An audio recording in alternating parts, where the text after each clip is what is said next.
எனக்கு ஏற்பட்ட ஆபத்துக்கு காரணம் யாருன்னு தெரியும். உங்க ஃபேவரட் சீரியல்ஸ் இனி டிவிக்கு முன்பே சன் நெக்ஸ்ட் ஆப்ல. அமுதா இங்க கூட குடுமா.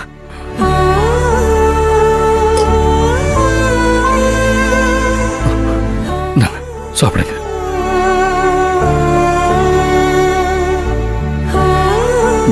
சாப்பிடுங்க புனிதா. இதுக்கப்புறம் உங்களுக்கு எதுவும் நடக்காம நான் பத்திரமா பாத்துக்கிறேன்.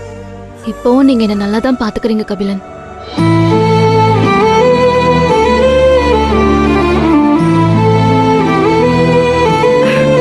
புனிதா சரிம்மா, நேரமாச்சு. அப்பா வேற போன் பண்ணிட்டாரு. நான் கிளம்பட்டுமா? மேடம் இருந்துட்டு காலையில போலாமே. இல்ல மாப்ள, அவர் தனியா இருக்காரு. நான் போயிட்டு காலையில வந்துடுறேன். இருந்து ஒரு வாய் சாப்பிட்டு போங்க.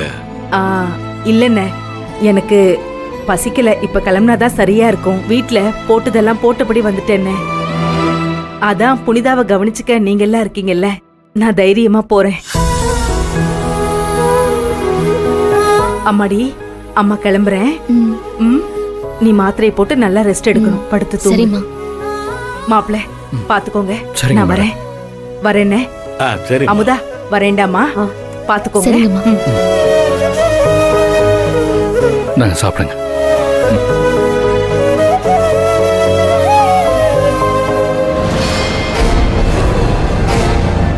மணிகண்ட மாமா சொன்னது எவ்வளவு உண்மை. தன்னை சுத்தி மட்டுமே மொத்த குடும்பத்துல இருக்கிற கவனத்தையும் திருப்பி வச்சிருக்காங்க.